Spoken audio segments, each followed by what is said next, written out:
Listen carefully and answer questions 1 to 5.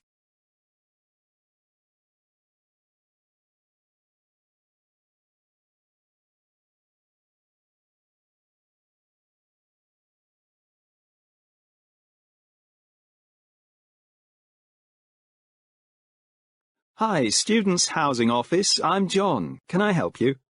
Hi, I hope so. I need an apartment. The sooner the better.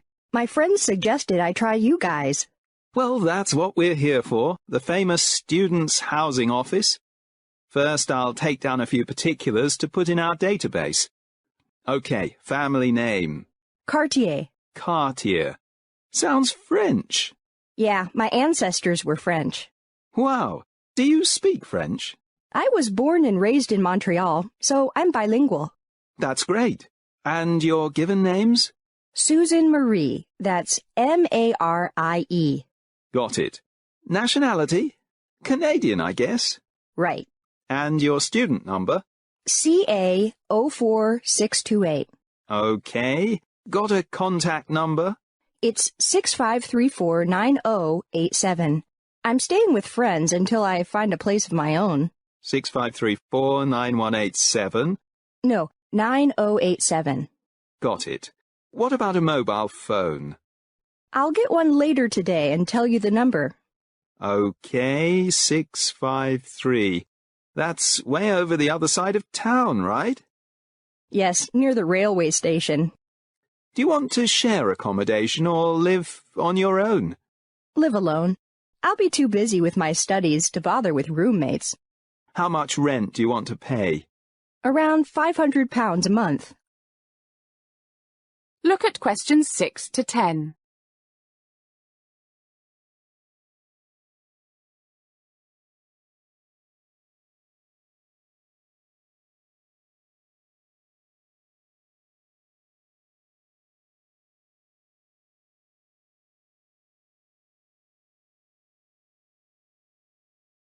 That's about right, but it won't be very big. Would a bedsitter be okay? A bedsitter? More British English for you. It's a single room with cooking facilities. Some are quite nice. That'll be okay, but I don't want to share a bathroom, and it must be clean, bright, and not by a noisy main road. Okay, but you've come a bit late. With only 4 days to go before the term starts, we've only got shared accommodation on our files at the moment. But don't worry, we'll do our best. Oh, I forgot. Does the rent here include utilities? Usually no. You have to pay the gas, electricity and water yourself. What about a deposit? Most landlords want 3 months in advance, which is also a security deposit. And make sure you read the rental contract carefully, especially the small print. Thanks, I'll do that. Anything else you need to know? Not at the moment. Make sure you let me know your mobile phone number. Will do. Anyway, I must go now. I'm meeting some friends in the cafeteria. Okay, we'll be in touch. Bye for now. See you. That is the end of section 1. Now turn to section 2. First look at questions 11 to 16.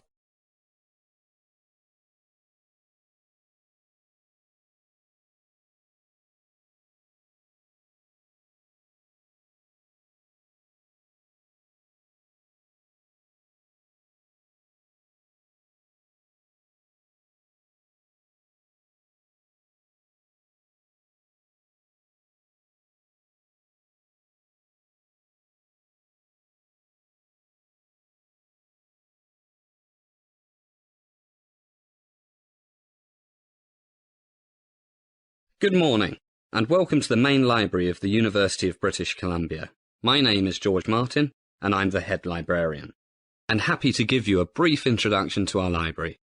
I guess I'm qualified. I've been working here since 1961, back in the days when the only electrical or electronic stuff here was the lights. Oh, and the phones, of course. Mechanical typewriters and slide rules then. No fancy laptops and cell phones. Computers? In a library? No way. Everything was on paper. If you needed to find something, you went to the card index. And if that didn't help, you asked one of the staff, And if that didn't work, you told your professor that you couldn't write the essay because the library didn't have the book you needed.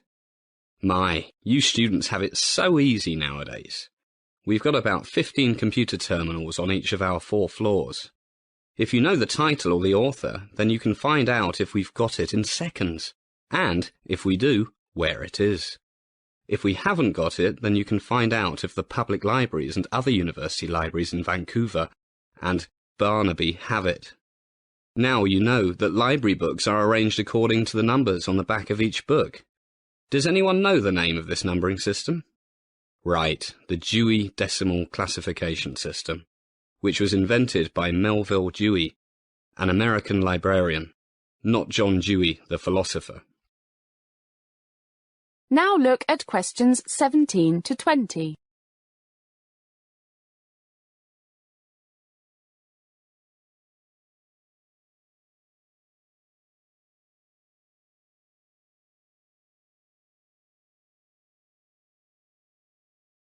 In Melville's day, book classification systems were in a real mess, so he decided to do something about it, and around 1876 came up with the system we still use today. Look up there, and you can see a list of basic categories.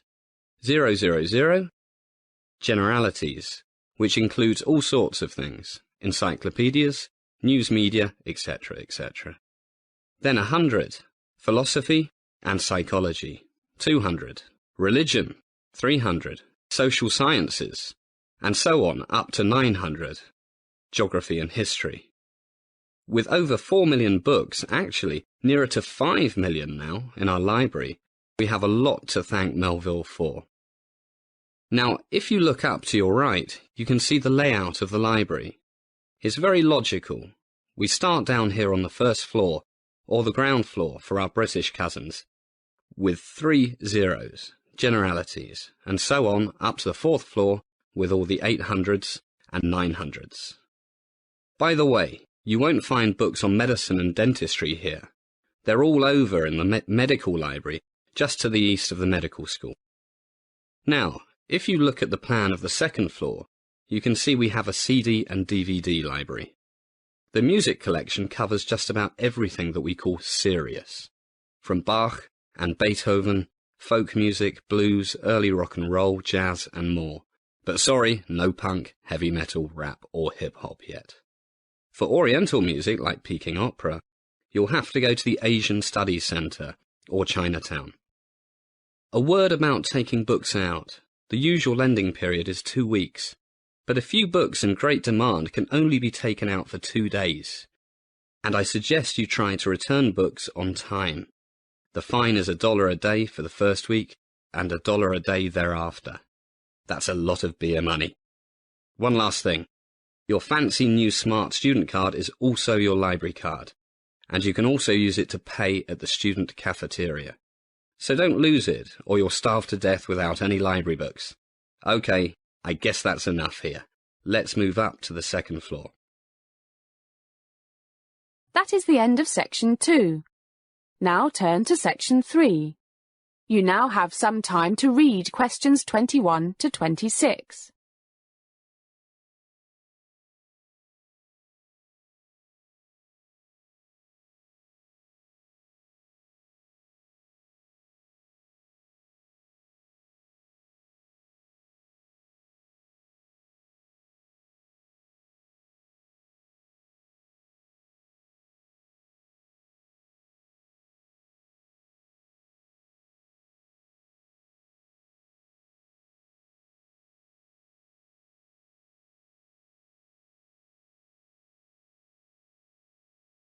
Hi, Mary. Got time for a coffee?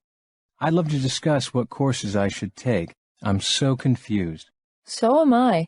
But maybe we can work something out together, Jack. We should really talk about this with our academic supervisor, but she's away until Thursday, which might make it a bit late to register for some of the more popular courses. That's my worry. It's lucky we're doing the same major, so some of the courses will be the same and we can cycle in together. What did your parents say when you told them you would be an English major? Well, Dad thinks I'm crazy. You'll never find a decent job when you graduate. teacher or secretary. That's about all you'll be good for. But he's an engineer, so what would he know? What about your mum? Oh, she loves reading and has dreams of me becoming a great writer or something, so she's all for it. What about your parents? Actually, they agree. They're both teachers and are always moaning about the terrible English of most of their students. They blame it on computers, computer games, to be exact. Very few of their students ever read novels. Anyway, let's have a look at some of these courses. I thought of taking Latin. People say it'll train my brain and help with French and Spanish as well as English. I think that's nonsense. It's a dead language. If you want to learn Spanish or Italian or something, then learn it directly. I did Latin at high school, and apart from helping me guess the meaning of some new words with a Latin root, it was a waste of time. Leave Latin to archaeologists and theologians. Guess you're right. Okay, no Latin. Actually, I'm playing with the idea of doing journalism later. Foreign languages are always useful for a journalist. Maybe I'll take oral French. As the conversation continues, answer questions 27 to 30.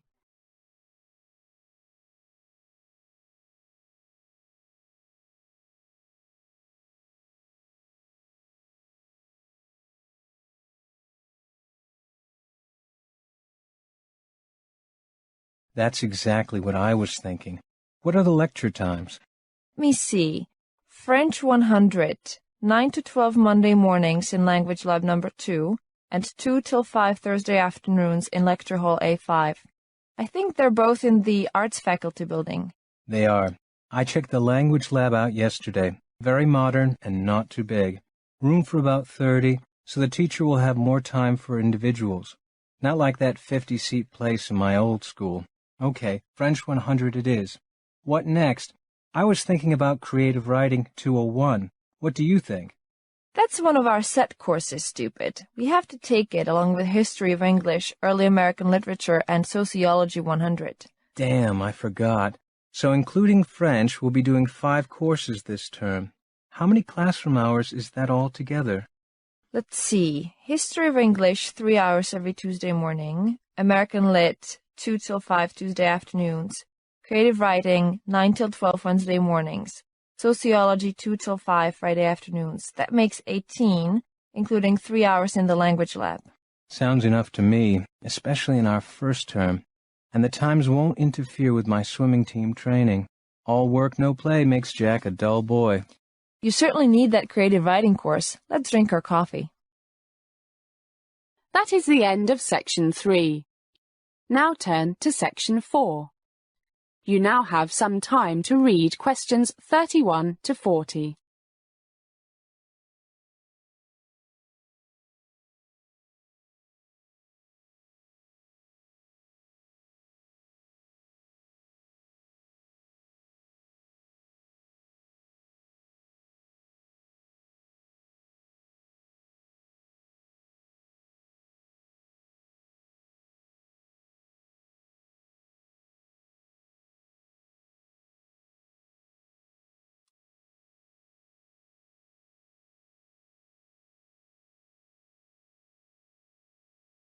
Good morning, everybody. It's good to see you all looking so refreshed after spending the weekend testing the beer in the students' bar. I wonder if any of you discovered the library, but I guess it's far too early for that. It's even better to see we have a full house. I hope you are all here for Environment and Development 101, because if you are not, then you are in the wrong lecture hall. By the way, my name is John Robertson, and I'll be the main lecturer for this course. But we will have some guest lecturers from time to time. And nobody has left. Great. I guess that means you all intend to take this course. Okay. As it says on the notice outside, today I'm going to describe the main contents and purposes of the course and hopefully add to the enthusiasm that brought you here today. Does anybody know who Howard Odum was?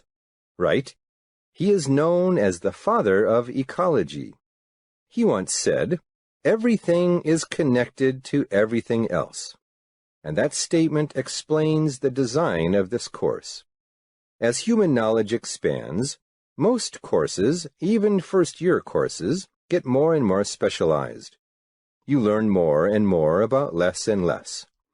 This course is quite different. In the 72 hours of this course, don't forget you get 2 credits for it instead of the usual 1. We will try to achieve 3 main objectives, namely, we will try to get an understanding of what is happening to planet Earth, why it is happening, and hopefully to find some answers to the many problems that we'll be talking about. The first few lectures will be an overview of the more serious current trends that are of such great concern to, not just greenies, meaning environmentalists like myself, and organizations like Greenpeace and Friends of the Earth, but also to more and more ordinary people and even a few politicians and corporate leaders. So we'll be looking at things like global warming, the loss of, in particular, tropical forests, persistent organic chemicals, known as gender benders, because they can seriously affect the sexual development of animals, desertification, the serious worldwide problem of overfishing, and the accelerating loss of biodiversity.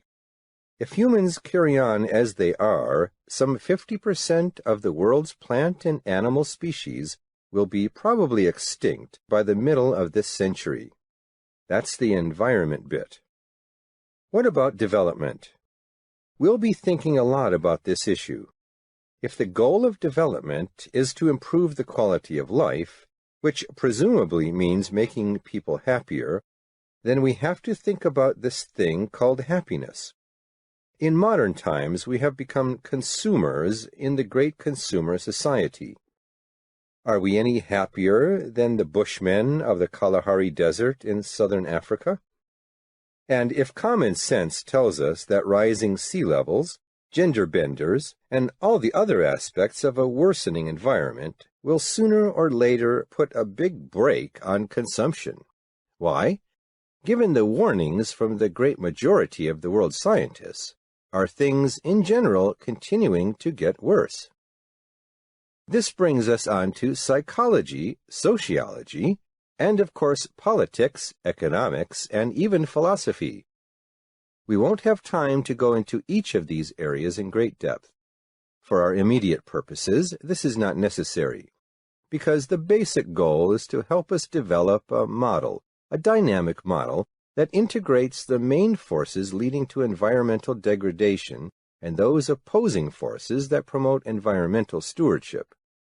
This is a tall order for us to do as individuals, so we'll be dividing into teams, and each team will focus on 1 or 2 particular aspects, at the same time integrating the main findings and arguments of the other teams into their work.